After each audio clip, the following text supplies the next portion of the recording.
Welcome to the Outer Realm with Michelle DeRoche and Amelia Pisano. Airing live on the United Public Radio Network, 105.3 FM in New Orleans.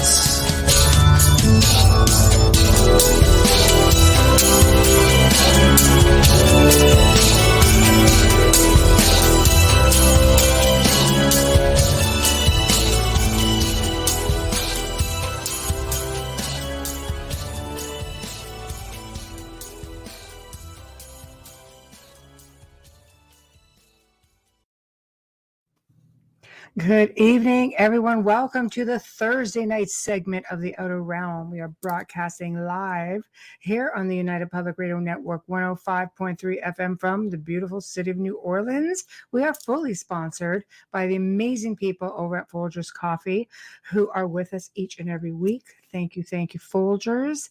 Thank you, Dr. Snick, the sonic surgeon, aka Justin Snicker, who is an award-winning composer of Halloween, horror, sci-fi, and dark wave electronic music, and is responsible for our fabulous intro and outro.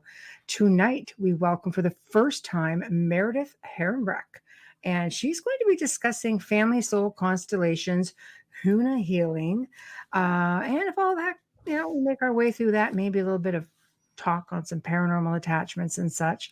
So we'll have to just wait and see how that all goes. So hopefully we'll be able to get everything in because it sounds very exciting. I read that woman's bio. It's just like, wow.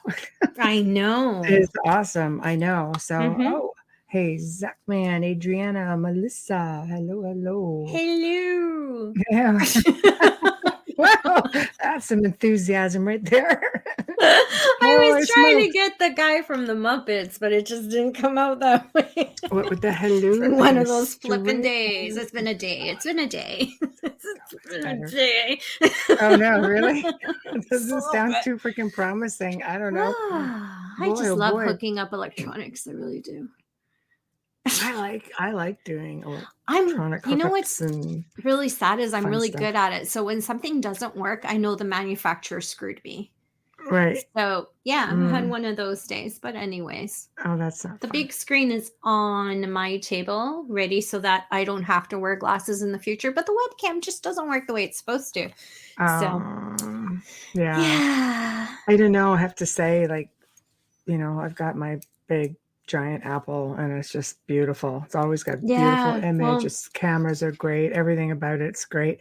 Little plug over there for Apple. Apple, we're here. We love you. Everything we have is Apple. Yes. Pretty much. No, but getting I could use the camera from my laptop, but I drag the screen there and then all you'd see is this sideways. So I have to find a way to move the two. I might just not bother with a webcam and just figure out how to move the laptop higher over the screen. Because I'm loving the screen. Experimenting is always fun. Is huge. So I'm loving it. Yes. But it's probably when you don't have to go and read what's what. I know, but after having to bop back and forth from chat rooms yesterday, I'm in such a great appreciation for our chat room on the motherboard. Here. Everything is all here, which is we'll call nice. It the motherboard, right? Yeah, the motherboard. I am so grateful that they're all there because when we do a pre-record, it's like going back and forth, and then you have to push play and move it back because there's a lag. And sometimes I'll give a comment, but if you're listening on Facebook, you haven't heard it yet, but YouTube already has. It's true. It is really difficult. We have so many guests on the other side of the pond, and we love to accommodate everyone. So, it's the way it is, unfortunately. Hi, Jamie. But and they're fantastic guests. We're just getting ready. He really was. Yeah. He sent me a few goodies today too. Which is awesome. But we should get to the bio because I have just sent this off to Meredith. Yes. Our guest tonight is an author of Becoming Ridiculously Awesome. Who doesn't want that? Meredith Herronbruck is an experienced NLP coach a certified master practitioner from NLP Marin, initiated into Huna by Kahuna Mark Sato in Hawaii, where she studied Huna under him for 3 years. So cute. We are looking forward to speaking with Meredith Herronbruck today. Anytime now, just waiting. So yeah, I'm really curious to see what this is all about. When her information was initially sent. Yeah, exactly. Yeah. She had me on, on the whole family soul constellation. To me sounds like really fascinating. So I'm like, you know what? I want to learn more about this, and it's really positive stuff. And I think right now, world's a little crazy. We can definitely stand for some of that. There we go. It was an understatement. Here she is. Hello. How are you? Great. How are you guys? Oh, we're doing well. It's Thursday. It's almost Friday. It's exceptional. So, yes, we like that. It's Friday Eve. We do, but we love doing our shows because then we get to hang out with fine people such as yourself. So thank you. You're welcome. So welcome, here to the Outer Realm. This is your first round with us. It's going to be very laid back, lots of fun, and just feel free to take it whatever direction that you want. We'll keep up. And you have a lot of people listening, so it's very important to us that you get whatever you need out there. Mm-hmm. Okay. Good. So and they can ask questions as well, right? Because I love questions. Right here in the chat. Yeah, absolutely. Good. Can you see them on the side? We read them out, but I'm just curious if you don't have to. You don't have to squint in or scooch in to see it. Don't worry. Kind of like this. Hello. Yeah. We'll put them up for you so that way you can see them and take your time with them. Hello. There we go. Right there. Thank you. Thank you, Carrie. Hello. Yeah. So where we'd like to basically start our humble beginnings and what brought you to this point of your journey? Well, so it started with really more of, I guess, the more interesting aspect of my beginnings is premonitions. And I had premonitions ever since I was little. And, they'd be for small little things, but it seems like kind of time repeated itself. And as I grew up, I had questions on how it was possible, what was going on. Like, it's just like all the questions on, well, then how does time exist? Then am I perceiving it? Am I connected to everything? If I am, how am I connected? So the premonitions really brought me into really questioning how everything worked. And so that really brought me into, I guess, really more my favorite aspect of what I do, which is more the energetic work, the family constellation work, because it's so transformative and so profoundly healing in a very quick way. And it's not something that you can take a pill for. And so it's just really beautiful work. And it's mind-blowing every single time I work with a client. So that's where I started, was having premonitions. And then I also had trauma when I was little, which might have led to me having premonitions of just being extrasensory, trying to kind of get ahead of things. And so the trauma brought me into how do I heal myself and so forth. So that was a very long journey into finally in my late 20s kind of going, this is not working. Therapy is not working. I'm spinning my wheels. I'm telling my story, but God, I'm tired of my story. And I want a new story, dang it. Right? I'm tired of the tissue boxes and I understand that. Just not happening. And so then a friend of mine and I were talking, and he was asking me these questions. We were just talking about, I don't know, guy stuff. And I was having these boy troubles, and he was asking me these questions that literally after 15 minutes, I said, "What are you doing?" And he's like, "What?" And trying to be he likes to be really subtle about it. He's one of my best friends. And I said, I have gotten further in 15 minutes than I've gotten a year in therapy. So let's cut the crap. What are we doing? And it was, and so then literally I signed up for NLP, I think 2 days later. So that was really where I'm like, okay, I'm going to head into this world because it's honest, beautiful, energetic work as well. And I just said, give it to me all. I want it all. And I want to know absolutely everything I can, because it was just, I needed it for myself. And then as I was processing, I'm going, how does not everybody know about this and use this on a daily basis? Oh, really? That sounds exciting. So why don't you tell us like what exactly is NLP, and then we'll get to everything else, because I know we're all sitting here going, what is this? It sounds magical, but what is it exactly? I created the street too. Yes. She's amazing. I've been watching her all day on YouTube. What is NLP? Yeah. What is it?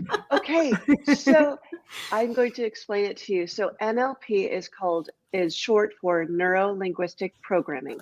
Wow. It was developed in the 60s by two gentlemen who were in Santa Cruz. And UC Santa Cruz, and I think one was a psychiatrist and one was student of psychology. They grouped together and they just brainstormed on what are we trying to do? Where are we trying to take the client? How do we actually heal people? And what they devised was a series of questions that brings you to the root cause of the structure that you've created in your world to keep you safe, loved, and alive. Ooh. Meaning, so how it starts is we say, well, what would you like? And it seems very, well, hey, I'd like to have a car and I'd like to have this. And we go, great, but what is there something that you would like that you can control within yourself? All the work is internal. We can't fix the president. We can't fix Europe. We can't fix Antarctica. We can't fix anything outside of ourselves. We can't fix our parents, even though we still kind of secretly want to. Yeah. Yeah. I still my secretly want to, or not so secretly. Yeah. But it has to be internal work. Right. And so what it does is it works on how do you create, let's create an idea on what we'd like to experience tomorrow or in a year or next week. And then we go, great, all right, and we flush it out. And then we go, well, and we ask questions on how are you not having it now? Or how are you not able to even start creating the path towards the experience? Like why aren't you, getting on the platform to get on the train? What's happening? And so the questions help the client and the facilitator to understand the origins of how we are sabotaging ourselves, and it's all basically, we go back to our childhood and figure out what were the best possible solutions you created for yourself in whatever trauma or small situation, even if it's, hey, your parents, maybe you had a messy room and your parents are like, they are on you to be clean and they give you judgments and all these things.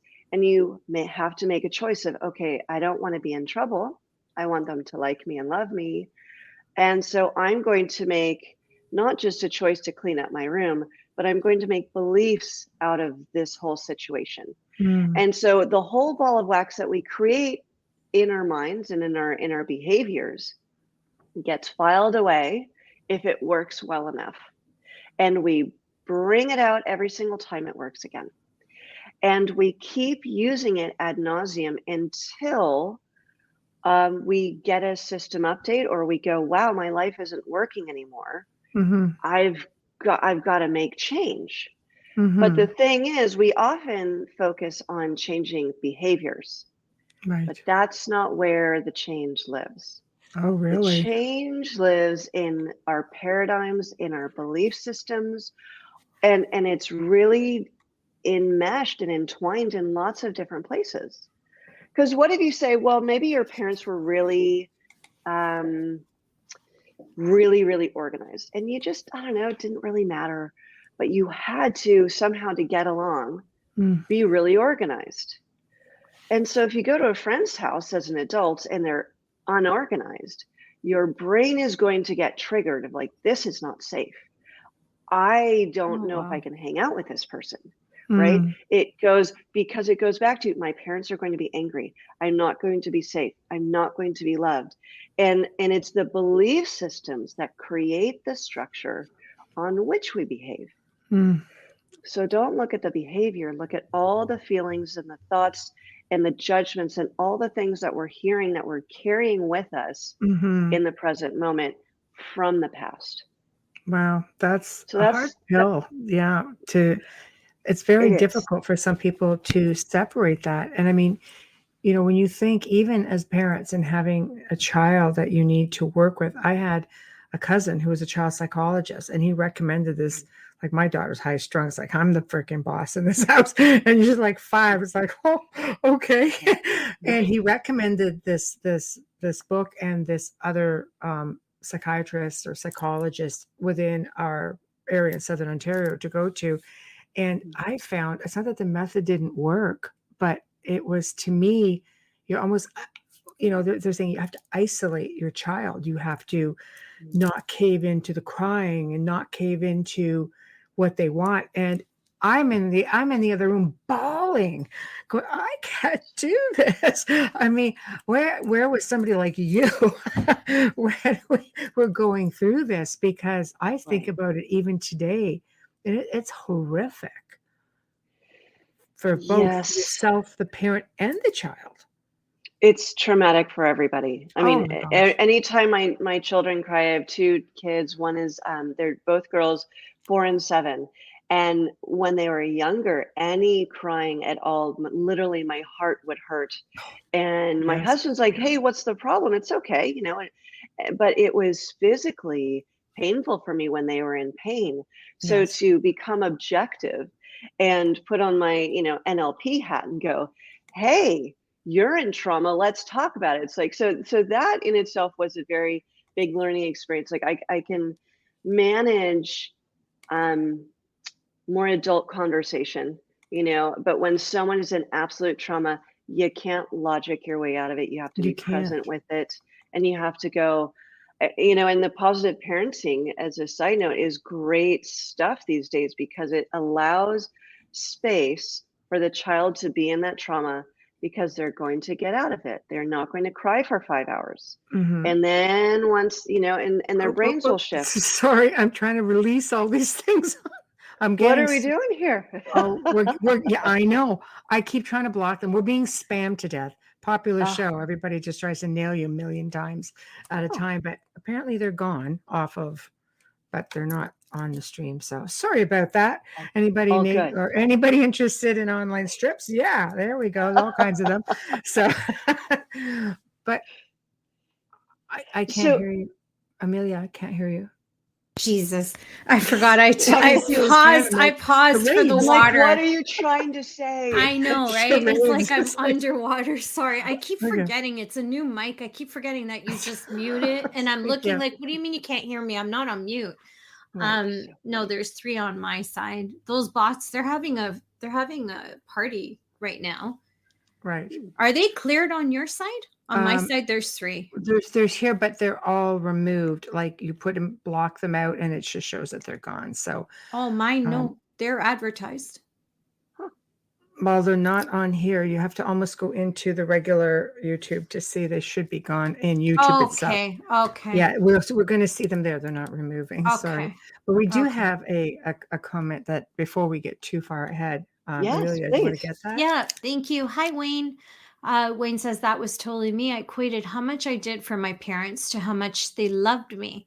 So when I didn't do what became expected of me, they were disappointed with me, which equated to not loving me. Oh, I know. I'm so sorry. Yes. No, it is. It's very, very sad. I think you're dealing with professionals who add to the problem. You know, so like I've got, like, you know, you have your children who are in their 30s now going, wow, I remember that. And I'm like, me too. It's terrible. but you can't undo it, right? So, but you're saying is even as adults, can they come and have that removed? Absolutely. You can do it if you're 90 years old. And the Wow. thing is, what's so cool about NLP is we flush out our future desired state. We go, okay, what would you like? And what would having that do for you? And we figure out what really they're wanting to experience and feel. And we have them fully step into that experience. And sometimes, they'll just go, I want it, but, and that's, Right. and we go, well, but what's the but? That's why we're here. Right. And what are all the objections? And a lot of the times it's, well, I didn't feel safe and loved when I was little. Or if I change, would I still be me? Would I be worse? Would I be better? Would people still like me? So the fear of changing ourselves can rock the boat in our family systems or societal systems that we have in place. Because when we shift, it can challenge the way they're acting and the way they're feeling in their paradigms. So it's so we have to kind of move slowly. But the good thing is that shift only happens if you want it to. And so we uncover the past and the whole structure, and then we go, all right, and we acknowledge, and we build beautiful rapport with that experience, and we help lose the judgments, because the judgments don't help anybody. If we're always in the fear state and feeling badly about ourselves, it's like we often are judging ourselves more harshly. So then our parents, so then the energy from our parents doesn't feel so bad. And I used to do that like crazy. I would be so hard on myself because that was easier to stomach than feeling, the judgment from my parents. So, oh my gosh. yeah. So when we uncover the past, then we start to offer new belief systems and so forth. And we go, well, do you have to believe that? Like, you were 5. Do we have to believe that anymore? And often people don't even understand, or even didn't previously understand or know what they were believing about that situation, or what they were hearing. Like, often, it's definitely a neurological thing. If people are looking back and forth as they're talking, that means they're hearing something.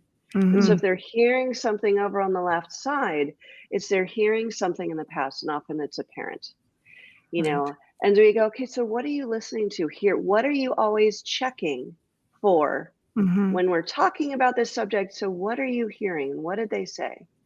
So what we do is we uncover everything. We look at the structure, and then we make a new offer. And then once we make new offers, and the brain goes, wait a minute, I can have that now. I can put that down. I don't have to feel this way. Then what happens is, neurologically, you're kind of shifting the tracks from the old, really ingrained path into the new one. And so then as the new one starts being reinforced, the old one doesn't need to be there anymore. And the brain just kind of dissolves it and makes, uses all of that for other things.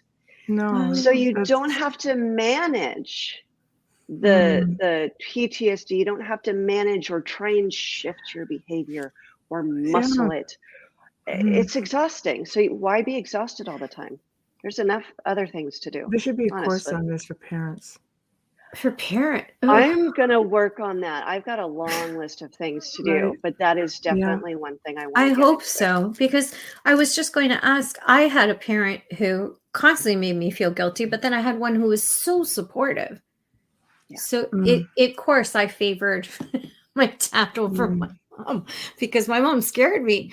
But as it took until my 20s to actually, what I call, fall in love with her again.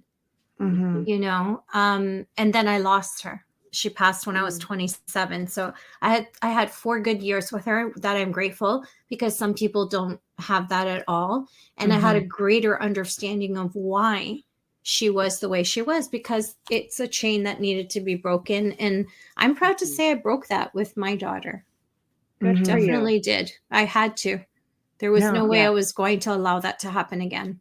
There has to be some kind of a guideline. Like, I love this approach. I think the closest thing they have now is parenting. It's called respectful parenting.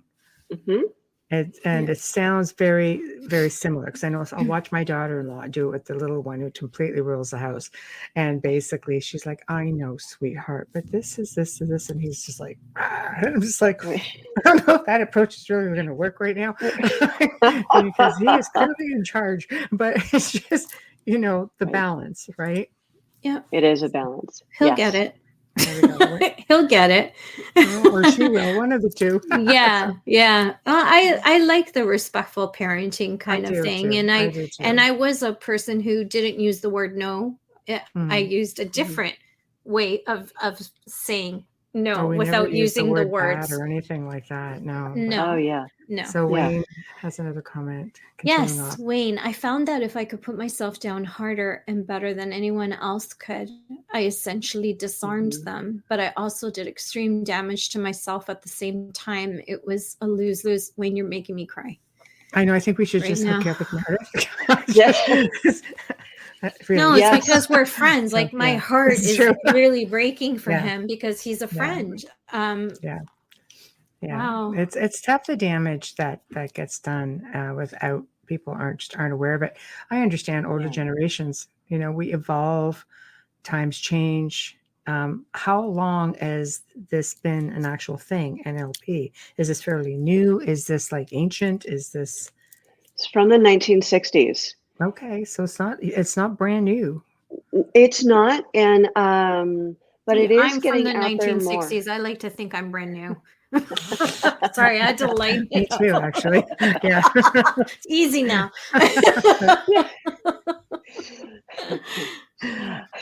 So it is fairly new, and anyone who practices NLP, there are different teachers out there, and some teach a little, some teach a little bit more for the sales aspects of it. Some people do it, to heal themselves, and and then they go on to have clients on their own. Where I studied, I think, is the most complete in building rapport with yourself, and building rapport with your clients. Because if you can't go there with your clients to whatever depths of darkness and despair, if you can't go there and you want to make them feel better because you're uncomfortable with where they're taking you, then you're the one being triggered, and you cannot help them as completely. When you have someone who says, or who is in this space of divine witnessing and being completely present with you and just holding space for you as you experience, whatever we're talking about. And if the trauma is too much, which often it is, then there are ways that we dial it down. We'll say, all right, I want you to imagine a big, thick piece of ice that's 5 miles tall and 5 miles wide and 3 inches thick, and it's kind of blurry. And I want you to make the image black and white. And if it's too close for you, and you'll see it in their face, and they're squinching, and and they're tense, and you go, okay, let's dial it back. Or let's push that picture really, really, really far away so you can just get enough of a hint of it. So then you can just step into it for a moment and then come back out already feeling better and already knowing you're safe. And then tell me what you were experiencing in the past. And I've already done 3 things that you probably weren't aware of, is that you are already safe. So you're imagining, when I'm using the word already, your brain is looking for what I am, right? And saying you're already safe, right? We want to feel safe. And so you embed certain things to help them calm their breathing, feel safe in this space, because we are talking about memories. These are things that happened in the past, but we're experiencing them now. And so NLP, where I was trained, was really focused on how to do these things in a very beautiful, very gentle way to allow someone to be able to go there. And if I can't go there, then they can't either. And I can only help them so much. But I've been through my own stuff. I've done all the deep, dark work. You can take me absolutely anywhere and I will not be shocked. I will not be scared. I will not be worried because I know I can handle it. Wow. Yeah, that's like I said, I think that's fantastic. I think you should do a manual for parents, write a book, just basically with those kind of guidelines, because it doesn't come, being a parent doesn't come with a manual. And some people will say, well, you shouldn't need a manual. Yes, you should. Yes, you should. You do. And I need that manual too. You know, what is every that day you're kind learning. Of nonsense? I know. Yes, you freaking do. So I think that would be a really great way to start. So you also talk about Huna healing, and I imagine all of this, we'll save the soul constellation for last, because it just sounds like it's going to be like very in-depth and amazing also. So Huna healing. So if you can bring us into that now, and how does it connect with everything else that we've just talked about? So Huna healing is from Hawaii, and they are taught by a kahuna over there. And kahunas are the healers of the island, and there are different kinds of kahuna. There's maybe a kahuna of war, or more in the past, but there's maybe a kahuna of war who would help build up everybody and help them focus and be stronger and braver and all these things, even beyond that. And then there are the healing kahuna, where they would work with people for their conditions. For example, if someone broke their leg, they wouldn't say, how did you break your leg? They go, why did you break your leg? Oh, right. Okay. The difference is they know that you have your part to play in creating your experience. Right. As does NLP. Right. You are playing your part in creating your experience. The world is not chaos. A victim feels that the world is in chaos, but once you learn to master certain levels and you learn synchronicities, and you go, wait a minute, that was just too cool. Like, what, I talked about this yesterday and now I'm seeing this today. What the heck is going on? Right. Because you're aligned with that vibration. Right. Right. There's no chaos. So Huna works with people with that paradigm understanding. And so they go, how did you break your leg? What was going on for you? And so we also kind of with NLP and Huna, we ask kind of non-leading questions. So we don't say, well, did this happen to you? And so forth. It's like, no, what was going on for you?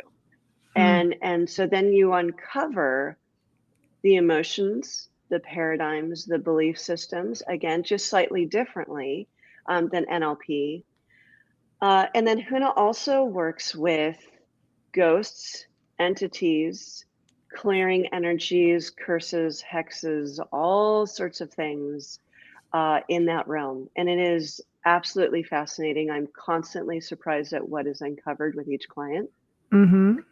The world is so fascinating that a lot of people don't even know about yet. And it's just fun. Absolutely. So if you want me to tell ghost stories or anything on property clearings, I'd be happy to do that. But that's the basis of Huna is getting into how do we heal the person, and what is in their consciousness? Where is it being held? Is it in their body? It's almost like it's almost like you're trying to avoid, like you're setting the stage. So having to go through the whole NLP stage doesn't even have to happen. If you catch it early enough when they're having that experience as a child or an adult, you may never have to go in, they may never suppress it. You're teaching them almost how to deal with it before they ever, they wouldn't need you if you were able to address it early enough. I just want to get to this before we go too far. Good point. It's good. Hi, Wes Coleman. Hello, Wes. I think the biggest thing people may be reluctant to do this is that they don't want to relive those memories. I think the person has to have the right mindset to heal. Yeah, true enough. Everything is about mindset. Any change is mindset. Yeah, I agree. Absolutely. You have to be ready. No one can force anyone to heal. But there might be a point where you start asking questions on, well, how long do I really want to have this around for? Mm-hmm. Or how much could my life be better? And, in after a session or two, or, and we You're always unloading baggage, basically, right? We're always working on a reward system. And a lot of people don't understand, well, I don't want this pain. I don't want this PTSD. Of course not. But remember, we set in those belief systems and those triggers to keep ourselves safe. It's just outdated. Right. Okay. And I want to remind, and I understand not wanting to relive the experiences, and which is why I went into detail of, we are very careful with dialing things down, making it fuzzy, making it smaller, making it like doing all these manipulations to the image or to the auditory or whatever is coming up. And there's even an example of tool we use where we're in a theater and we have the person kind of imagine walking down to the first row of the theater, and then we have the screen of the experience, but we can manipulate the curtains and it can be in black and white and fuzzy, and then if that's too much, then we say, great, then you're going to pop yourself out and you're going to be on the back row. And then you're going to pop yourself up into, or another version of you, in the photo booth. So then the person's looking at the photo booth, looking at the reel, looking at the person, looking at the back row, who's looking at the first person, who's looking at the screen. That is gray and fuzzy.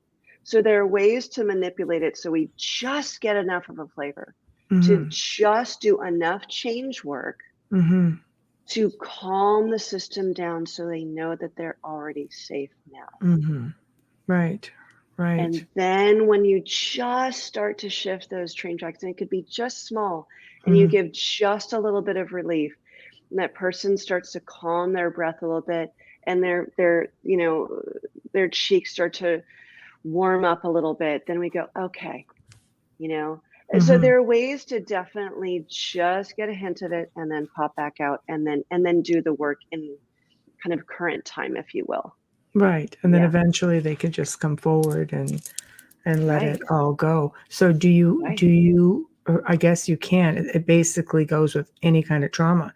So, for 2 decades, I've worked in the field of the paranormal with attachments and things like that. And Amelia and I now work together with it on a bigger scale because it's easier with two. Yes. But I know just for dealing with people who have had traumatic experiences, being younger, even into adulthood, with things that have stayed with them all this time. And it's like, there is no coping skill. There's that feeling of living like a hostage. There's always that feeling of being watched. There's like, you just can't shake something like that. It's like a PTSD of a whole other sort. Yes. So but that can be turned off. Right. That's what I was going for. Yeah. Within a few sessions. And I'm not kidding. Right. A few sessions. Right.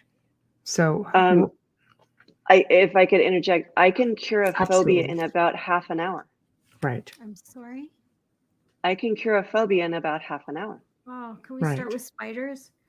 Yeah, that was mine. That was my crazy phobia. And what happened was, the story was, I was phobic of spiders because my mom was phobic of spiders.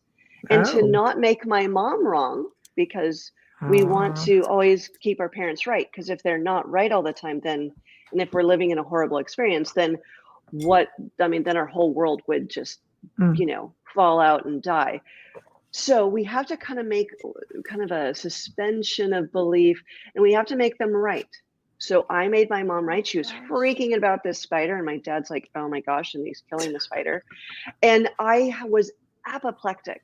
And so when we were going through the phobia fix in class, I mean, I was having a hard time, but I'll tell you, in half an hour, it was turned off.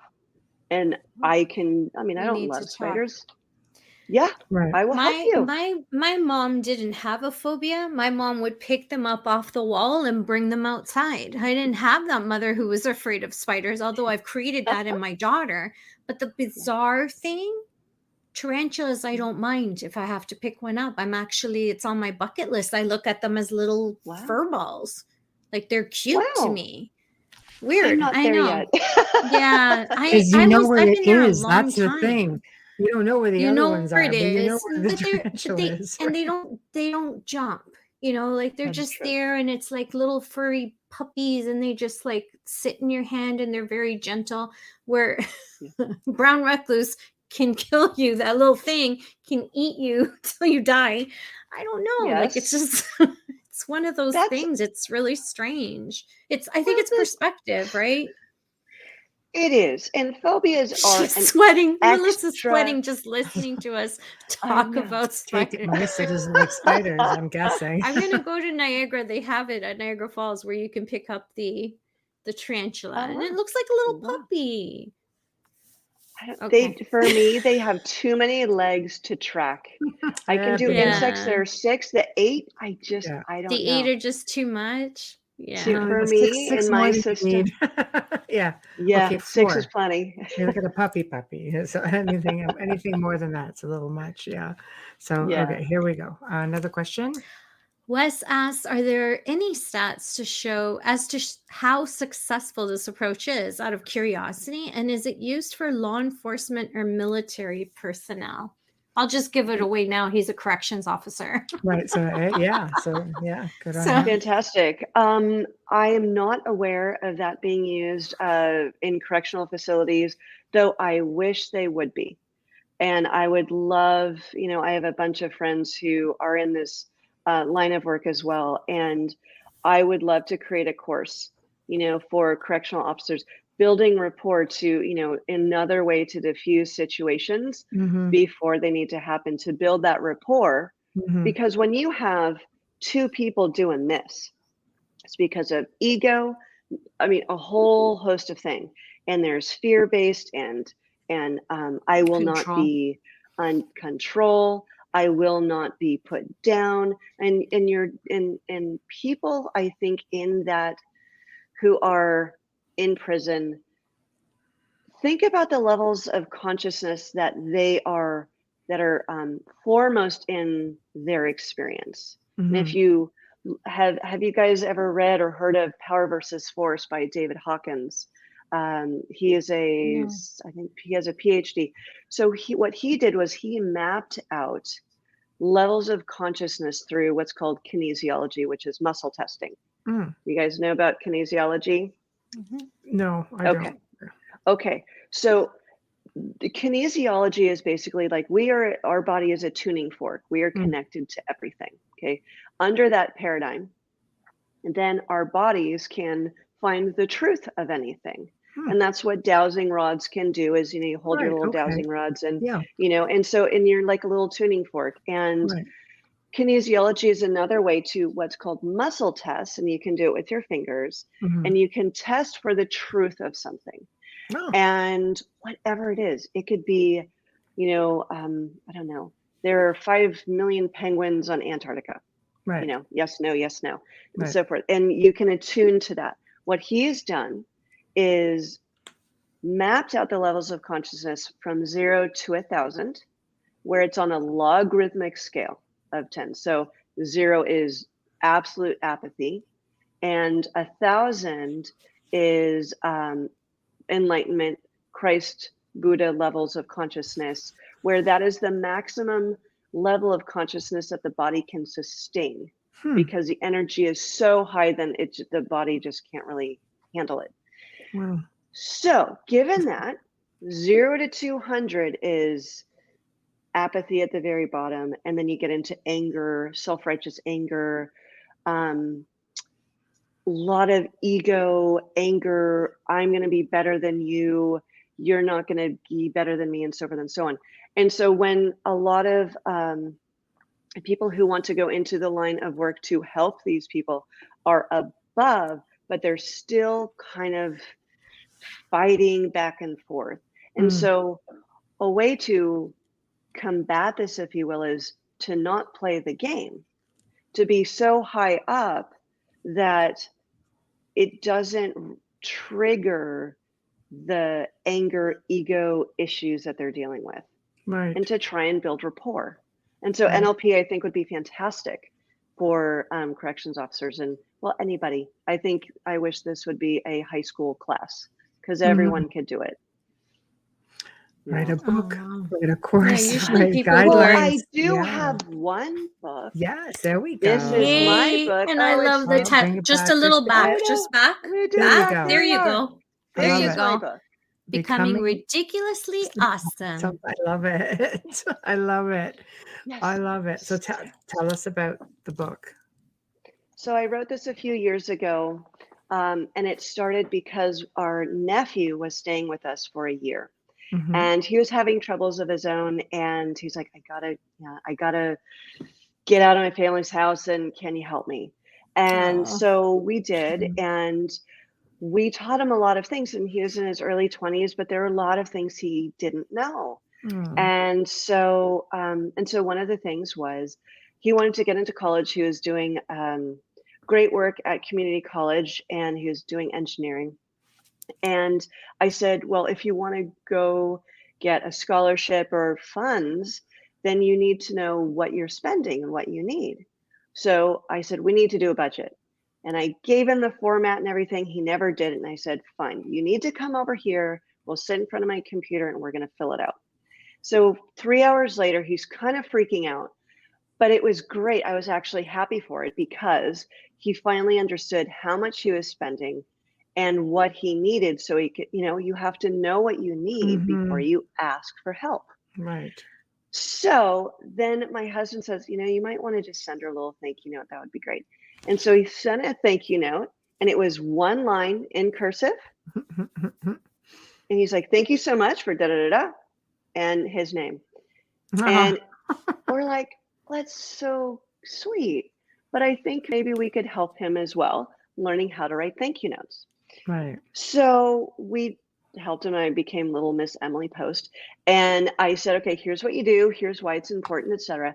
But you're going to do 3 a day for 2 weeks, and you cannot repeat people. So he did it. And then at the end of 2 weeks, we're having a glass of wine on the back porch. And we said, so how was it? And his face got really soft. And he says, the first few, easy, thanking my parents, thanking some school teachers, thanking some neighbors, but then it got harder. And then he had to really dig deep. And he had a lot of things to overcome. And so then he said the one most important thing, which started my book, was he goes, I didn't realize how many people loved me. Aww.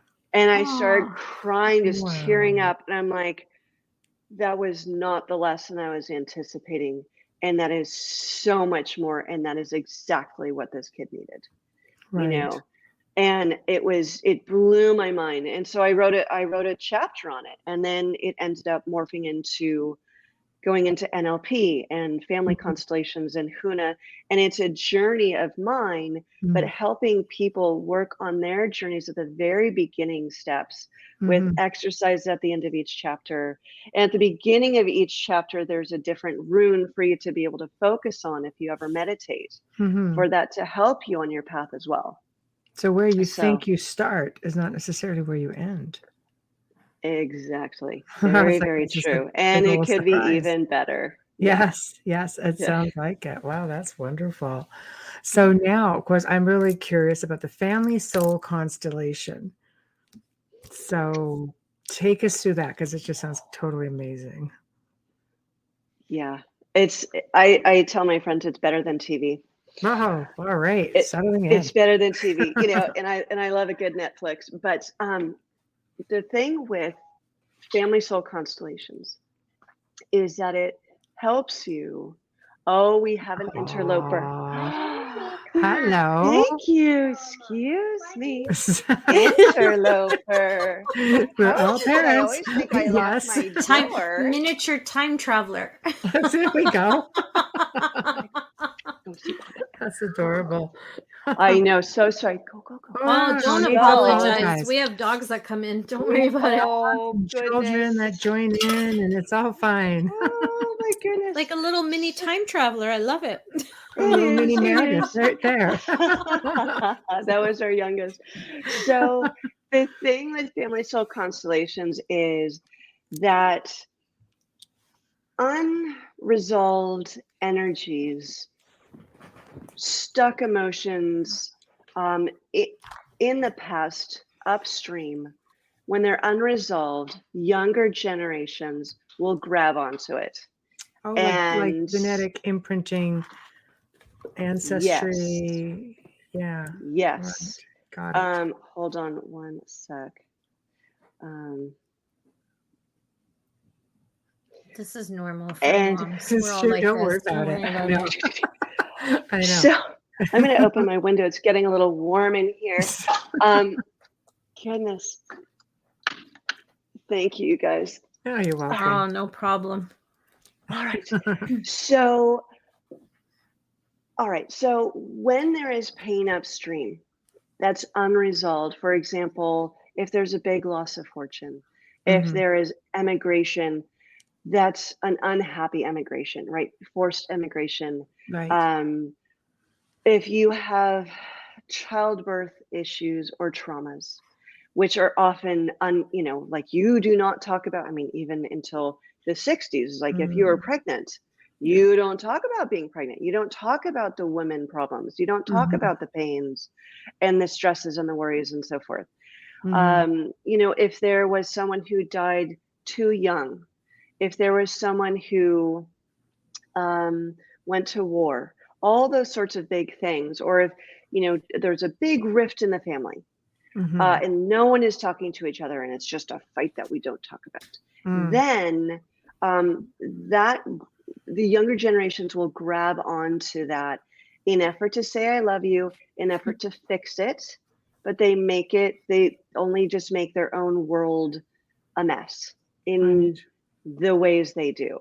Right. And what constellations does is it offers a resolution to the stuck energy such that it can dissolve and such that everyone can stand in their own power and not be a victim and be fully present. And then that love and energy can flow through. But if everyone upstream is in absolute pain, then how can you have love and support in all the ways that we can have it? How can that go downstream? Right. And so the younger generations will feel further isolated and create pain to try and fix it, but we just make it worse. Right. So what we do is family constellations is we will talk with a client and figure out where the stuck energy is, and we'll kind of map it out kind of on a genealogical sort of thing. Right. And we map the parents and the siblings and who did what. And based on our experiences and patterns that we've learned and discovered, we go, all right, so then we put on the cards the roles of people who seemed the most pertinent to the stuck situation. We fold it up, we mix it all up, it's a double blind, and we either have representatives, people, friends, neighbors come in and they will grab one. They don't know the history. They don't know it. They haven't been part of the conversation. All they know is they have a folded card and they stick it in their back pocket. The client will move them around to the room where it feels right. It's all intuition. And then the representatives will kind of turn off their higher functioning brains and just start to download feelings, pictures, information, or maybe a phrase that they really want to say. And as everything gets uncovered, we find the stuck energy. And then we go, all right, well, what do we do now to fix it, to heal it? And this is operating outside of space and time. It's almost like a soul fragment, where it's stuck out of space and time, but it's still, relevant. It's still kind of going. And so when we offer a resolution, maybe these two people are not talking to each other. We go, why don't you say I'm sorry? I don't want to say I'm sorry. But what if you did? And they'll hem and haw and be all mad. And then they go, I'm sorry. I did that. It was my fault. I acknowledge my part in that. Imagine if everyone just did that in real life and we go, I'm sorry, I was being a jerk. So we do that in this space, and then the room will shift, the energy will shift, and then all the pain, it just kind of filters through, and people move around, and then people start to feel better, and so forth. And once we finally get to a really good ending point where everyone's kind of in their rightful place and everyone's standing tall, and the client or the representative for the client is feeling really good and at peace and really solid, then we close it. Here's the kicker. When we offer a resolution in this or outside of space and time in this room, it makes a ripple effect in real time, such that people who are still alive might act differently. Right. They might feel differently. They might talk differently towards you. They might be softer and gentler, or acknowledge, wow, we've never talked. Let's talk. Or chronic pains might go away, or addictions might go away. Oh, that's interesting. Yeah. It's very, very interesting work. Yeah. Yeah, it is, because if you do carry that angst or the stress, it can cause physical ailments. And of course, obviously, addictions, if you're hurting inside, you're going to often lean to one form or another, right? Depression, anxiety, addictions, like a lot can come out of that. So you not only have these emotional disorders, you can actually have physical disorders. You do. And I would bet, it's a total guesstimate, but I would bet at least a third of our negative experiences are based on family constellation issues. Wow. I recently had a constellation for a woman who's in her early 20s, always had issues with her older sister. There was always just the older sister trying to just be forceful with her and just not have a nice, gentle, sisterly friendship. There was always issues. And once I did the constellation, less than a week later, she texts me and she says, it has to be this constellation, because we hung out on Saturday night. It was the first time we were just sisters, laughing, having fun. There was nothing but fun. She goes, it was the best night of my life with my sister. Wow. It was awesome. Do you think, because when you're dealing with, a constellation, you think to yourself, when I think of it, I think, ancestry, I think maybe even past lives. If you have angst, let's use the sisters, for example, there's no real rhyme or reason why the older sister would just act out like that with her younger sister. It could be something that stems way back. It definitely could. And definitely. That's right? Why I have these three tools. Because is it neurological? Is it childhood based? Is it family based? Or is it past life based? Right. Is it entity ghost based? We don't know, but I'll tell you, I use all these three tools with my clients, and I really prefer, and this is what I do, is I have 4 sessions with each client, because one session's just not enough. You're just scratching the surface. And I like to be complete with a healing, such that, honestly, I don't want to take your money and just have you on the payroll for 5 years. I want you to feel better. I want you to have the life that you want. I want you to go and experience life as you see fit, and not have to manage the pain and try and take more pills, or whatever. And I've been through it. I've had plenty of years of my own pain and trauma. I don't want that for anybody, but 4 sessions really makes a huge shift for people. And I use all of them.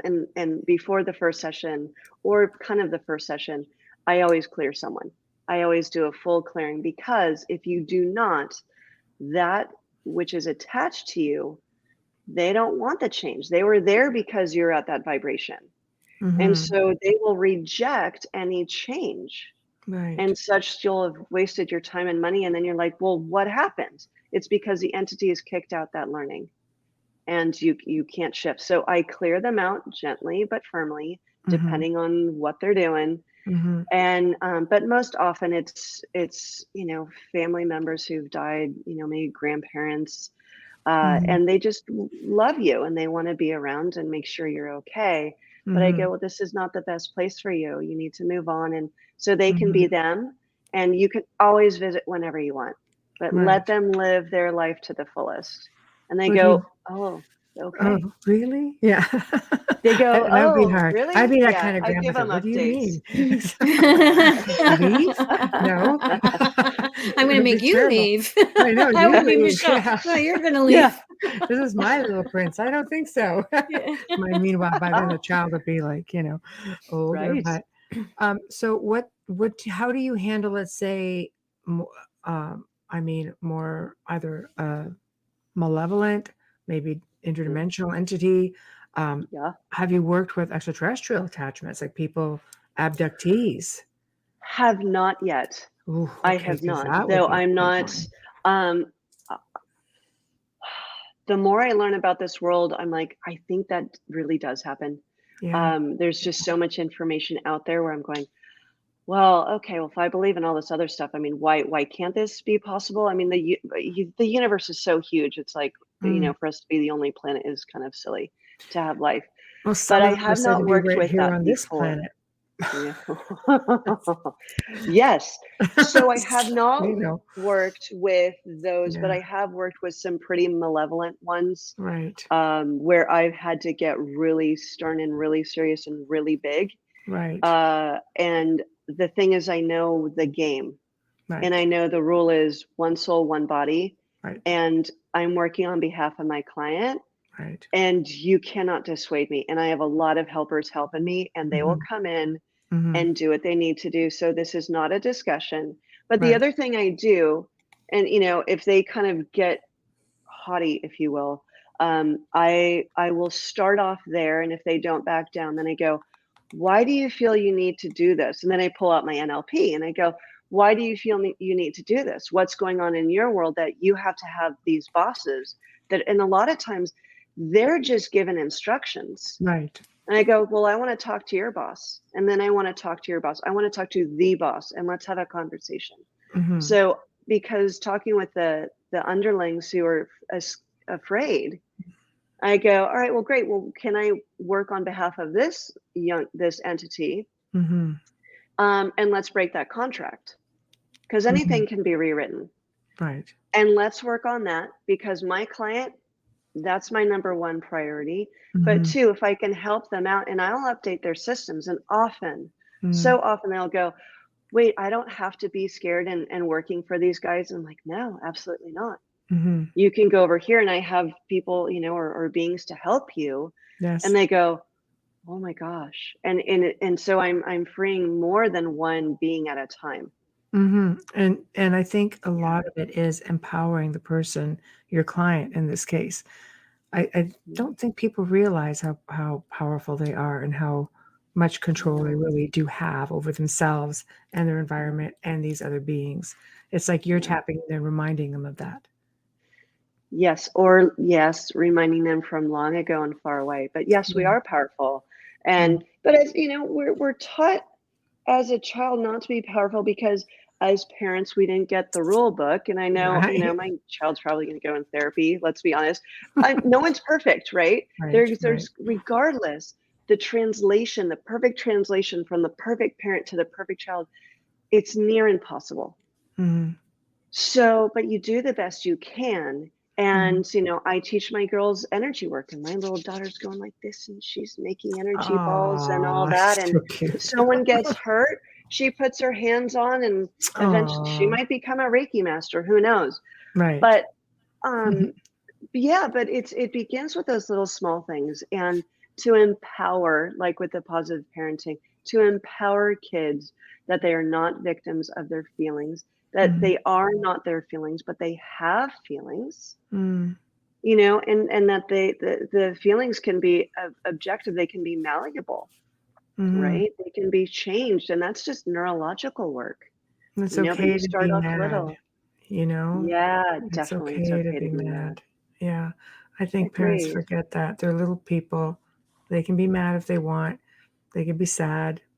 They can be Yeah. saucy. It's always good to not be too saucy, but you can still be saucy. I know mine was like that. As a parent, you shouldn't be teasing them and laughing either to encourage certain bad behaviors that we're guilty of doing. Yes, it's true. So it works both ways, not It's just true. leave them with the bad Because they're behavior, really but cute when they're not doing it, though. encourage. That does not I help, know, right? but it's just, It's true. it's not so cute when you're in a restaurant. No. That's all I'm Well, saying. that's true. Or There on is a a time plane. and place for things. Or on a plane. My child never cried on a plane. That's all I'm saying. So it's all about preparing them. It wasn't about fear. It's all about preparing them for this big adventure and, getting them set up with their little earplanes. Those are those little things that you screw into your ear and it releases enough pressure so you don't have them screaming and, freaking out, because I'm you sure don't want to many see your child in passengers were pain. very grateful to you for that. Absolutely. I was grateful too because my ears pop, but those things work wonders. If you guys want to sponsor us, you know how to find us. But airplanes, for those of you traveling right now with little ones, you can get them you can get them at drugstores. They look like little corkscrews and they have a hole on the other side, and it releases enough pressure so that your ears, there isn't any pain. That's great. Just saying. That's great. There we Love go. it. You get that one, Amelia. Yes. Melissa said they need to work through the emotions to be able to deal with them. If they can't as a child, how do we expect them to deal with them as an adult? Yes. Very true. Yes. Like husbands. Like the man-child, I you mean? want to roll. Yeah, not necessarily my husband, but other people's husbands. Yeah. Get your husbands in check, lady. Yeah, with that. Then you have to go see somebody like Meredith, Melissa. There you go. Right. There you go. Solves the problem. So yeah, it is. You have to, I believe that you create confidence when you teach them that it's okay to feel that and it's okay to live through it and you're going to survive this. And then ask them, how they feel and what did they learn from it is very important. I think it's important to speak to your children with the greatest amount of respect as well, and not dismiss their opinions. I think the worst thing a parent can do when a child is reaching out to you because they're still learning manners and they're just pulling on your pants is turn around and say, "Don't tug on me." Instead, turn around, bend down on your knee and say, "What can I do for you? What do you need?" Acknowledge yourself that they don't have that ability. They're reaching out however they can, because what will happen is they'll stop asking for help and start internalizing. So, well, I know because my mother was dismissive with me. So that's how I know. I lived it, right? Right. So, yeah. So do you find like just that? Do you have a lot of people like that come to you, and is it parental issues they're dealing with the most, or what's the thing that people struggle with the absolute most? Because I think it's a cycle, like Amelia's talking about. If you get it, from your parents, it gets passed down. It's just something that if you're not taught to break away from it in the first place, it would just keep on going, and you just never would be able to retire. So, yeah, it's a learned behavior. Yes. I think I don't have anything predominantly sticking out, but it does often go to childhood, where the thing is, it doesn't have to be a big event. It could be a very small event that was just profound. Like we had learned in class about this one woman who who thought that the bridge that she had to cross every day to go to work was so curved that the cars would fall off the side and into the ocean. Oh. And the teacher talked about, well, he goes, well, do other bridges have the same curvature? No. He goes, it's amazing. It's this one that you have to travel every day. And as he unpacked the history, he learns that the father was like a bridge engineer, and he would be very judgmental in his little, offhanded comments about bridges and other people's works and so forth and so on. So to make her father right, she imagined that it was totally dangerous to cross the bridge every day. And it was just a very innocuous statement. So little kids will never make their parents wrong. We'll make ourselves wrong, and we'll do anything we can to manipulate anything within our control to make it okay to survive our childhood. Even if it's the best childhood in the world, we still make those choices and decisions, and about our childhood and our family.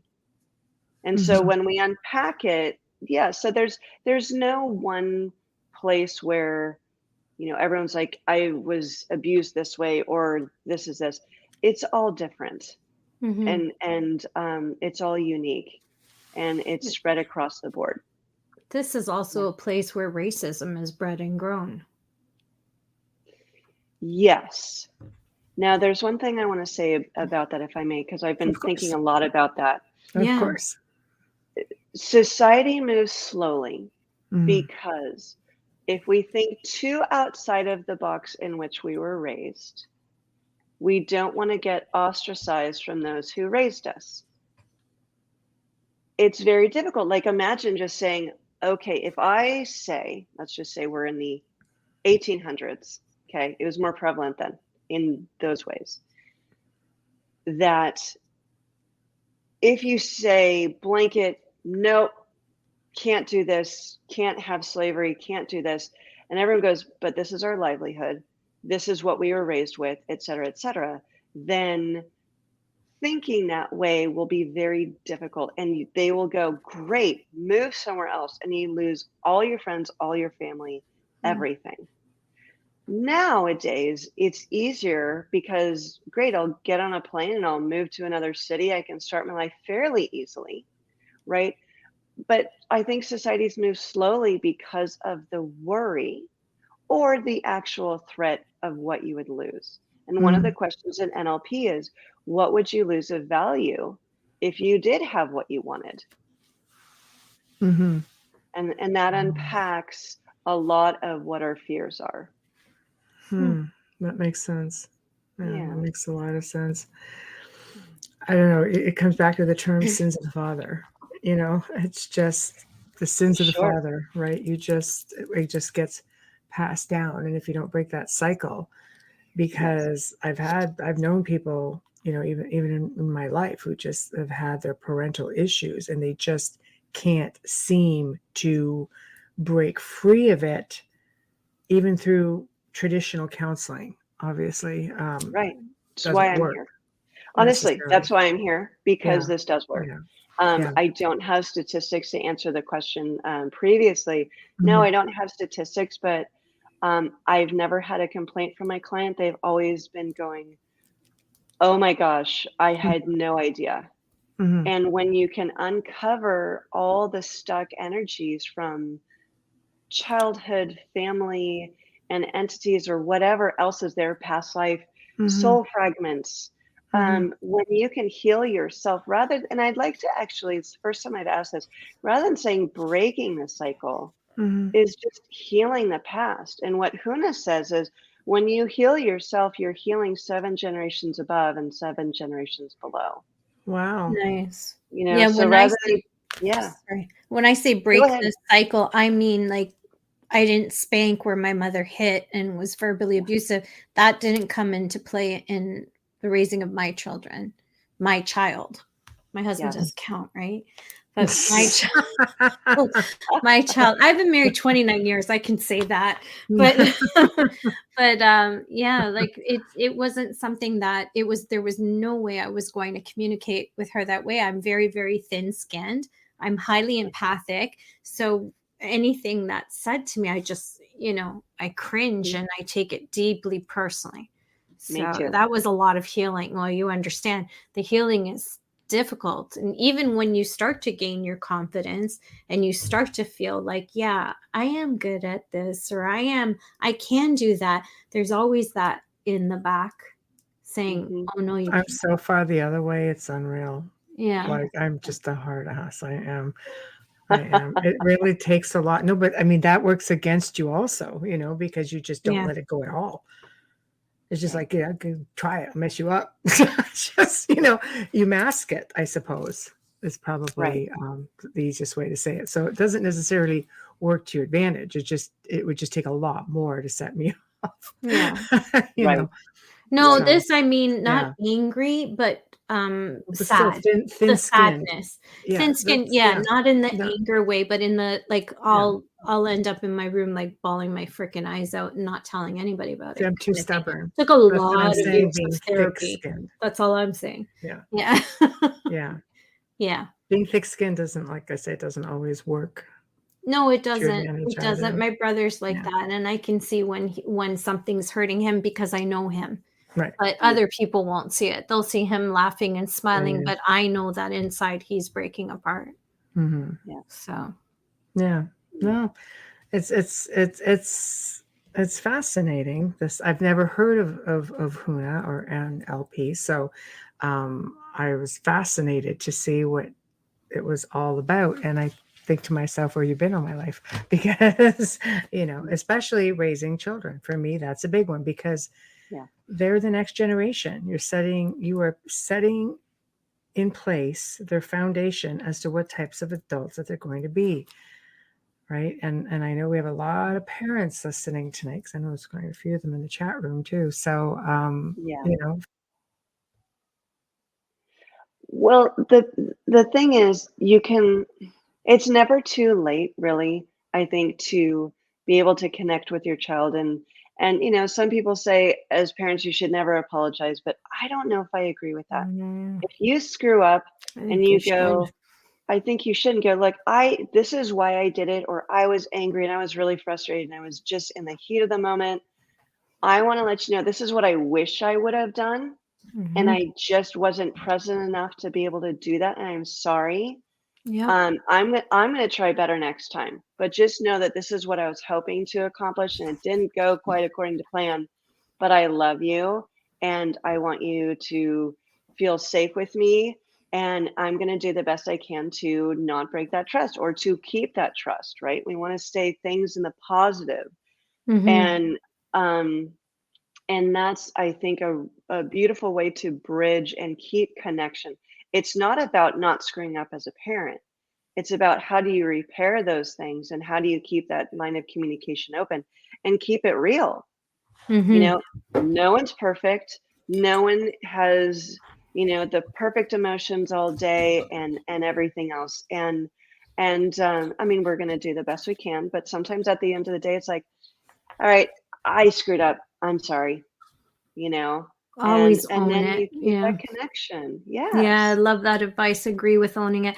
Being accountable, you're teaching your children so much by being accountable and apologizing. I think it's very important. My mom would buy gifts, not the way to do it. Anytime she hurt me, then there would be like all kinds of stuff. And with my daughter, I give myself a minute to catch my breath because she does not make me angry very often. I don't know. I want to be like her when I grow up. She's a Libra. She's just like so easygoing and things go off of her. But sometimes I worry about what she holds inside because she doesn't speak so much aloud. But I really believe that it's important to apologize to them and let them know you're teaching them that their feelings are valid. Yes. You really are. And that no one should make them feel that way. So, Michelle, your mic's not working. Well, Wayne Mallow says owning your mistakes in front of your children is a huge poised thing that you can give to your children. My son has always been able to come to me and talk to me about anything because of our communication. Yes. Absolutely. Can you hear really, me now? Very, Okay. very important. I'm going to do a quick Yep. station ID. You are listening to The Outer Realm with Michelle DeRoche and myself, Amelia Pisano. Tonight's beautiful guest here is Meredith Herronbruck, and we are airing live in the beautiful city of New Orleans on FM radio 105.3 FM. That is, we're streaming on YouTube, UFO Paranormal, International Public, and UFO Gods and Extraterrestrials Radio, because Joe needs his names to be long. And as well, we are on all Facebook group pages, Canada's Most Haunted, of course, UFO United Public Radio, and of course our own The Outer Realm. A massive thank you to Folgers Coffee for being with us from the beginning. We would not have a show if it wasn't for you, Folgers. Thank you for being our sponsors. We hope to always do good by you and have a long relationship with you. Thank you for giving us the support and the sponsorship. A huge thanks to award-winning composer Dr. Snick, the Sonic Surgeon, aka Justin Snicker, for our fabulous intro and outro. You can purchase his music on Amazon and Bandcamp. Find Justin on social media, Facebook and Instagram. It's like, wow. Well done. It's written down. I know. You should have seen me when I tried winging it. Oh my gosh. It was like, it's only been 2 years, so I should have it by now, right? But sometimes you forget. I know. Then they'll throw in the awards thing. Okay. So yeah, all right, here we go. I didn't mention the awards because I don't have it written down. Not yet. Do you find that going through, let's talk about the state of the world. We just come in off of a 2-year pandemic. That was pretty brutal, where we've got everything going on, in Ukraine, for example. Do you find that you are busier with either attachments, or people are self-reflecting more, perhaps? I think people are self-reflecting more. I think they realize that the pressures that have been so intensified, that there's got to be a release valve, and hopefully we can do it in a productive way. Right. I think there's a lot of reactivity, and it was like last summer where I said, I've got to, for myself, and not just the business, but I'm like, I have to help more people here. I have to get out there more, because of the work that I have done. I'm less reactive because I'm more masterful in keeping my space and checking everything and checking my house and my property. And if I get into that reactive fear base, okay, how do I snap out of it? What's my part in it? And I go down my little list. Mm-hmm. And so I am busier. There's more interest, which I'm happy for. Mm-hmm. And the solace I can offer people, I think, is, or the quick tool to start now is maybe turn off the TV for a while, for a few days, get off kind of that junkie, being a junkie and newsline junkie, and start being present with yourself and those around you, and writing down what you're appreciative of, or doing a 5-minute walk or a meditation, just being present with yourself and going, well, what do I think? What do I find valuable? Because we're worried about what everybody else's importance is. Right. But where's ours? And so we're giving them power. That's what I've been hearing from a colleague of mine, is that a lot of the interplanetary issues, the entity issues, it's kind of like the Matrix. They want your energy. Yes, it's food. And even so, there are a lot of people who have sold their souls to the devil so they could get fame and fortune. They're going to have some issues later on. But there are people who I see on TV where I look at their eyes, I go, got it. Right. There's more than one of you in there, and you can tell a difference. Mm-hmm. You can see, and when I'm in the same room as these people, I can tell. Well, you can feel it. You can feel it Absolutely. as well. The energy is completely different. I think people need to realize that these entities, it is food for them. It's a lot harder for them to dwell in a positive environment than it is in a negative environment. Negative being anger or anxiety or fear, anything that would be deemed something that makes you feel maybe like you are not whole. Addictions, anxiety, depression, grieving. Do you find you run into that with people who are grieving? Because you put a bullseye on your back by wanting so desperately to communicate with that person that you've lost. Oh, well, I think there are two parts to that. There's one, there's the act of grieving, I think, is very important for the body to do. Right. In a true sense of it. There are those that can prey on it when you are not watching your back, when you're not aware of all that's around you. And I remember when I was actually in New Orleans many years ago, I was looking at Tulane, and my brother and I, we were walking through one of the cemeteries, and there were no people there. It was just my brother and I, but it was very busy. Right. And I could hear it, I can feel it, and they were having a party, and I was like, oh, this is not like the cemeteries up north, you know? No. The history is very different, but I swear it was just 1 decibel away from me actually hearing the conversation, it felt like. And so there are just a lot of people who are unaware of how to keep their space, how to check in with themselves and be strong and powerful. But the more you do that, either through martial arts or self-reflection or whatever it is, the more you can be strong in yourself, the less you need to give your power away to anybody else. You don't need to, and you just go. But then the cool flip side of that is the more powerful you are, well, the more attractive you are to people who just love having that energy around, right?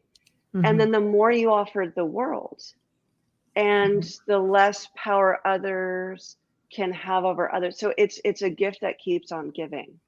And so I wish more people would find their true source, their power, their highest selves, clear out the history, and not file it away so you don't look at it again. Don't reject it. That's the worst thing you can do. But meet it, greet it, go through that process in a healing modality that works for you. But there is an end point, like you will move through it, and then to the other side being cleaner and brighter, and maybe taller, maybe more complete in a way. You'll feel different. But true grieving, I think, is a very important process. But just know that, check yourself once a day. Do I still feel like me? Do I have extra energies or feelings or thoughts that don't really seem like me? And if you do, get a clearing. I agree. I think people so desperately look to get a sign from that loved one. They don't realize that there are things that wait, and they'll mimic that. They'll give you what you want. And it happens so subtly, like you don't even realize the attachment is actually occurring. It is very true. And a friend of mine in high school, actually, her brother had died when they were little, and he died, I think, maybe 2 years old. And she used, I don't know if it was a Ouija board, which I say absolutely not. But she had connected with what she thought was him. And then it followed her from one house to another and started causing physical problems for her. And until she finally cast it out on her own with her own volition, which was amazing. And but she talked to the head of school where we were, and he was a teacher of world religions. And so he's like, Don't mess. And he told her some stories of what his friends had experienced when they were younger. And there are a lot of tricksters. And that's where you have to really start understanding the subtle energies of feeling, sensing, hearing that just feels a little off. Kind of like sometimes they feel like used car salesmen, and sometimes they feel like someone in the back alley, you know, and you just feel, oh, it's not feeling good. Right. And listen to your instincts, trust it. Takes a while to trust it. And then, but talking with loved ones is, I would always just do it maybe through an angel, or, you know, just send them a thought bubble, if you will. Just send them energy and love. They get it. They get well, that they're not going to do information. things to make you feel scared or uncomfortable either. It's always going to come with love. And that's where I think, like, they're not going to necessarily come through a Ouija board. They're going to basically leave you other ways of recognizing who they are, whether it's a smell, maybe, you know, like smell of a flower or a perfume, or they're not going to make you feel uncomfortable or on edge. Right. And I think with entities, they drain your energy. So you're going to find if they're not, they won't let you sleep typically. So you're really exhausted. You know, there's just little things to look for. But I think people get so wrapped up in grief that they just don't pay attention to these things. They just chalk it up as I'm grieving. Right. Yes. And it's those subtle energies that just, they take a while, but again, it takes a little bit of training. And there are very few people who train that out there, because there's a lot out there where you should be afraid of ghosts, and it's this huge, horrible, scary thing. No, it doesn't have to be. Yes, there is some of that out there, but it's not, to me, from my experience, it's a very small portion of what it does. And even then, it's not like if you clear an entity from a home that the home is going to burn down all of a sudden. No. It's pretty subtle. It's very subtle. But you start off with, you know, feeling the energy between your hands, you know, going into a room and feeling, eyes closed. Okay, what does my spouse feel like? You know, and not touching that person. Like, what does that energy feel like? What does the energy of my child feel like? Could I identify them in a room with eyes closed and where they're standing? Right. You know, That's and then you start to go, wow, well, you know, notice people in the coffee line. What does that feel like? And then it just takes practice and trusting your intuition. I think those are very helpful ways to kind of start understanding the power that you have and all the senses that you have. I like that. Yeah, just being able to recognize familiar energies with your eyes closed and seeing if you can is actually really, really good, because you should know the energies of your family. Yes. Heck, I even know the energies of my pets. Absolutely. Right. Yeah. So you know when they're around. You know, you don't have to actually see them. So because they just have large little personalities. But I just, you know, I think it's a really good exercise. Yes. So as we're slowly coming up to the top of the hour, I want to make sure we cover everything that you want to cover. So where do you want to go from here? So we have, you know, another probably 5-10 minutes, and then you're going to get to tell everybody about your book and how to find you. So let's see, where do I want to go with this? Yes. Well, Amelia, do you have a question or anything that you want to pose? I'm interested. I know I'm putting you on the spot, but no, it's just like, I would love to hear a question that you have. No, I was thinking of someone. Anything. I do actually. Thank you. I was thinking as you were speaking and I was listening, I have a family member who I think would really benefit from your work and working with you. With self-esteem and going back, and it's not me. When I say a family member, I don't mean me, because my family's probably going, yeah, you need it, but I'm the peacemaker in the family. I really was wondering if you could, what I think a lot of people don't realize when you're in the entertainment industry, there's a lot of pain that allows you to bring out those emotions that you're required to use as an actor or as musical theater. And how, do you start with someone like that? Like, how can he contact you or begin? Yeah, I know he's not watching because he's in bed early, but. Well, my website is livingyourawesome.com. That is, I think, probably the best place to start Get off. him to start there. Yeah. We'll put it up on the Facebook page too. Yeah. We've worked different ways through, I don't want to get too personal on air, but I just felt like your approach, your experience, I feel like is a good match for him. And that's what I was thinking of when you said that. Yes. Well, good. Thank you. Yeah. No, thank you. Hold on here. I think, gosh, I would love to work with Hollywood people because there's a whole lot of extra stuff going on in Hollywood as well. And the energies make me a little. There we go. I would love to do some clearings in that whole arena. I think it'd be really useful. He lives here in Canada, but he's traveled the world, and he's, and I just feel like sometimes you can go the route of coach and therapist and psychotherapist and psychoanalyst, and it just, if it's not a fit, right. It doesn't matter how good they are at going to the root of things, because I've been there as well through therapy and through, when I say years of therapy, I mean years of different types of therapy. Before coming across a life coach was the best place for me. And my daughter, the same thing, life coach and her, they've been together for 3 years and she just loves him. Oh, that's awesome. But he wasn't a fit for this family member, and with you it was just bells ringing.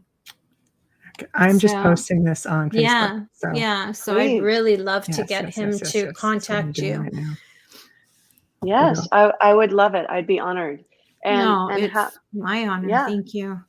Yes. So how it works is anyone can go to my website and just at the very least sign up for the newsletter just to get all my updates and podcasts that I'm on, like with you guys. And, I'll often accompany it with a video and a how-to or something that I'm working on. And so I have the newsletter, and then people can sign up for a free consultation, or buy my book online, or go to Amazon for my book. The book. He's an avid reader like I am. Yeah. Okay. So you can do that. And I also have that on Kindle as well. And then, if people want to do a free consult, it's 30 minutes. And then we kind of get into how these modalities and how I could possibly help if it's a good fit, and the sessions are like once a month for about 1.5 to 2 hours. So it's not like a super intense, we have to do everything in one day, but it helps neurologically the shift to happen. It takes like 3 to 4 weeks to integrate. So it's a beautiful, gentle process, and all of these modalities are extremely gentle. And if there's any tension or any stress, it's like, okay, then we shift such that the client can still feel safe and held. Because if they are not, then one, we can't do the work, but two, I'm not doing my job. My job is to hold space for that person and make sure that that I can help facilitate healing in the best way I can. Yeah.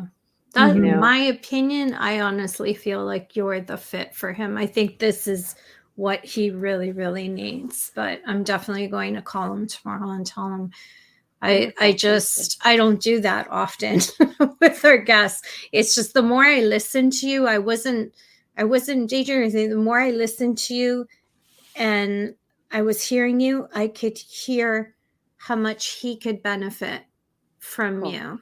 So yeah. Thank you. Thank you. Yeah, thank you. No, thank you. I think this is going to work out really well for him. Yeah. Cool. Yeah, this is great. Hey, Cece. Hello, Mary. Hi, Cece. Yeah. So, okay. Well, your website is already up. It's in the stream and it's on the Facebook Very cool. page. I had to go and put it in there separately because for some reason, StreamYard just won't do it for Facebook. So it's there now. And you have a book again. Where can people find your book? Is it your website? Is it Amazon?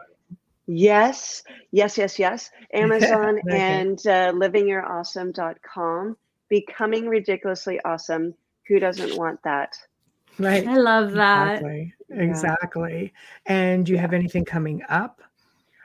Let's see. I don't have another book written yet. It's still percolating, but I think it will be much more related to kind of how we find our spouse, relationships, and also then getting into the raising children, and not necessarily the positive parenting aspect of it.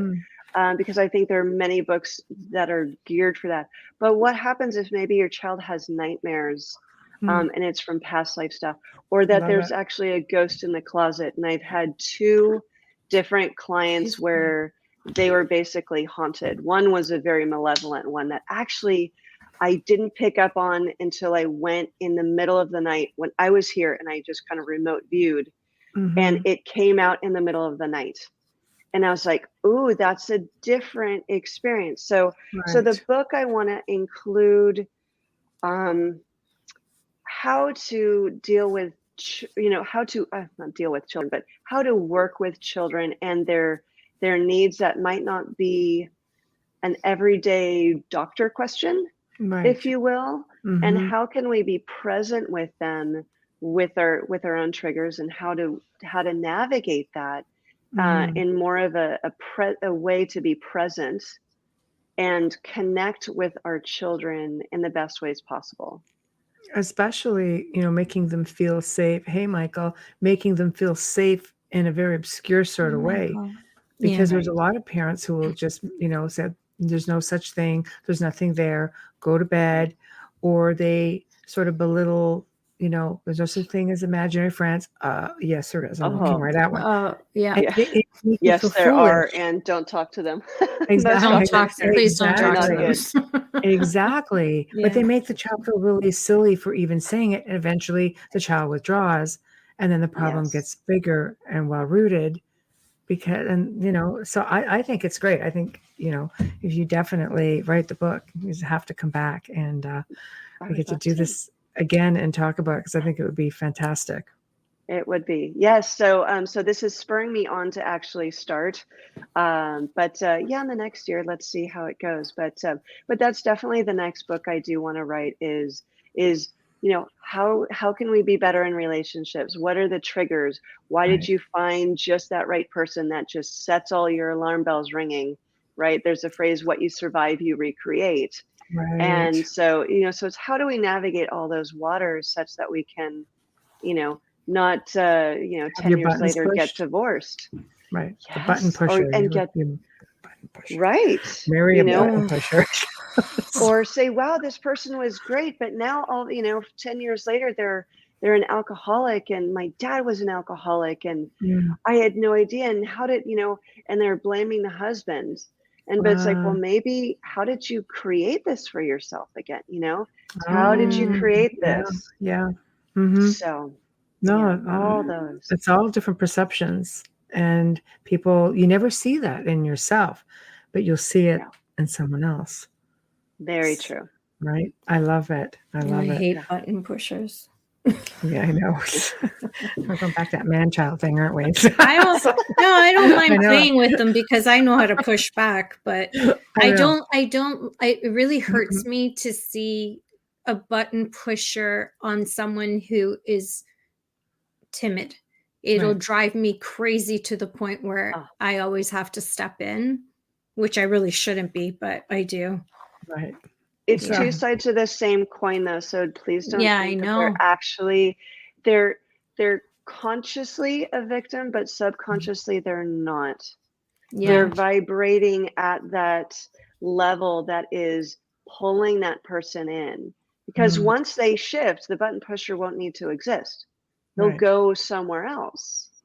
And that's the hard thing, is when we feel in that victim state, we go, that person is terrible, they're doing this, and oh my gosh, and then, but over time through this work, and it might be a few months or a few years, then you'll get to a place of confidence, and you'll just vibrate differently, you'll feel differently, and you'll think differently. And when you do, those people won't come around anymore. Right. No. They're only around because you are available for it. Right.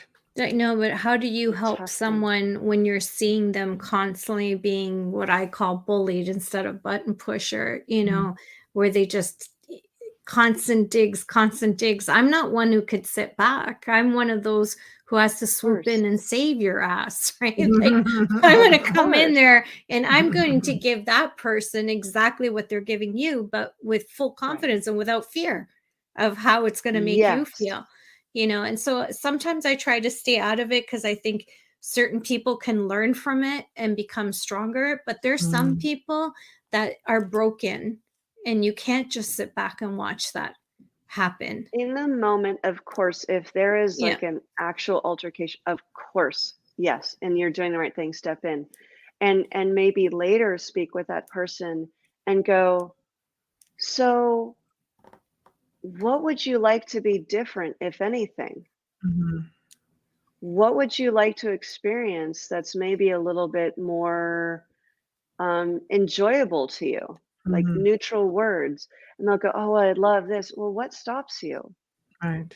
What stops you from having that? And maybe you want to look and ask that person, maybe you want to start looking there for yourself, because you're not going to be able to save that person all the time. No. And only they ultimately can get themselves out of it. They don't know they're powerful yet. But the good news, bad news of that situation is, good news is they're being a victim. That gives them a reward. And it might, to some people, sound really harsh if I say that. And I'm not meaning to. Some people don't mind being a victim. I know, it's terrible. Some part of them, one small cell somewhere in their consciousness, is getting a reward, because if they weren't, they wouldn't be there. We're smart people. We know how to move. If we're playing soccer, we know how to move away from the ball.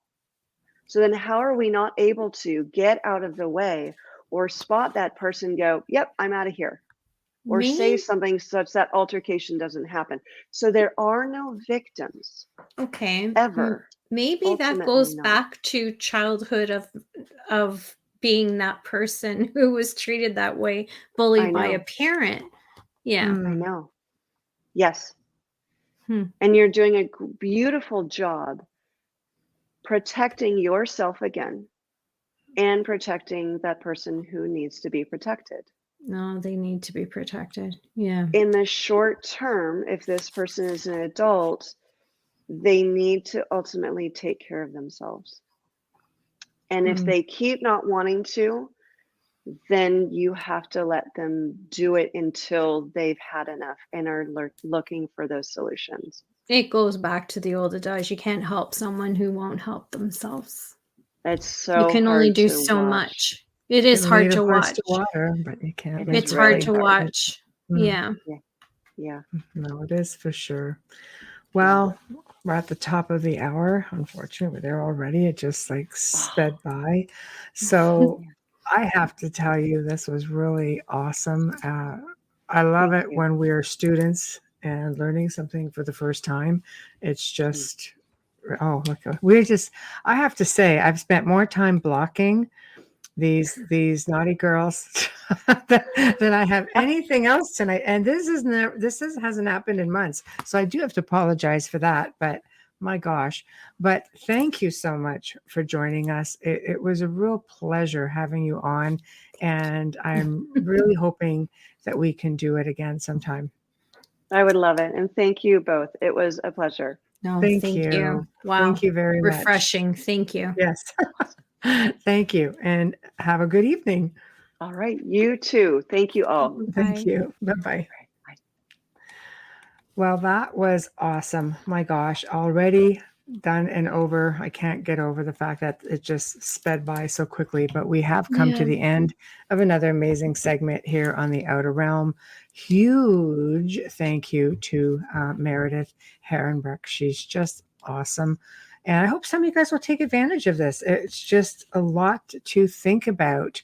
And boy, it's a whole other perspective. And I know it sure left me thinking a few things myself. So thank you for that, Meredith. Big thank you to Folgers Coffee again for being, our sponsor for 2+ years, backbone of the show. Thank you. And Justice Snicker for your contribution of your voice and your music. Please remember, anyone wanting to make contact with us, it has to be the Outer Realm Contact at gmail.com. Again, the Outer Realm Contact at gmail.com. Takes me a bit of time. I do my best, but I'll get you a lot sooner than I would if it was on social media. Next week brings a whole other show, Wednesday and Thursday, with 2 guests who have never been on before. Wednesday night, for the very first time, is Deborah Lynn Katz. She is the author of You Are Psychic, Extraordinary Psychic, and Freeing the Genie Within. Sounds almost like, wow, I know. So that's going to be a lot of fun, without a doubt. Thursday evening is going to be a little bit out there, even for us, but we're going to do it. Yes, that's scary. It is. For the very first time ever, maybe not on YouTube, I still have to research that, Penny Shepherd will be joining us, and she's going to be discussing her life in MK Ultra. Google it if you don't get it. You're not going to want to miss it. Satanic Hollywood, and so much more. So these are going to be really sensitive.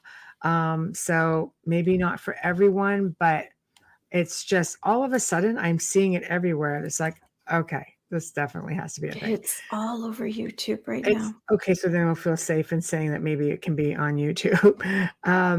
But also don't forget, Joe Montaldo and I will be doing another segment of the Gray Zone Uncensored. It's going to be awesome, as always. And then there's going to be a couple of weeks off, guys. So Joe's going to be in LA, so you're only going to be able to catch it this week, and then it's going to be off for a couple of weeks. So I do apologize, but it's the way it has to be. Well, unless you live in LA, then we can tell you where he's staying and you can go bug him. There we go. There's always something right there, isn't there? Yes, we can tell you where he is. We can tell you where he is. Yeah. Boom, boom, boom. All right. Well, anyway, guys, behave yourselves. We shall see you next week for another great lineup of guests. Good night.